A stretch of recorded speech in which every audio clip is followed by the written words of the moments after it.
You're licking food. Meow. Meow. Meow. Ayan guys. Ang garden dito sa harapan ng aming salon. O, diba? Ang ganda. Naka-ready na kaming lalabas.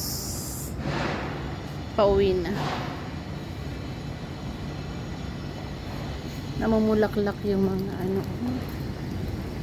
ayan. Dami na nilang bulaklak.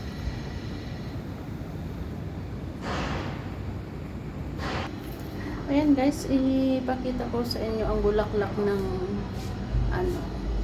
yung tinatawag na herbal plant na ang tawag dito. Wala, nakalimutan ko na kung anong tawag. Aloe vera. Ayan, ang bulaklak ng aloe vera. Ayan, ang ganda ng bulaklak ng aloe vera. Diba? Yan ang bulaklak ng aloe vera. Ito ay ginagamit nila sa buhok. Kinukuskus sa sa ulo para tumubo ang buhok.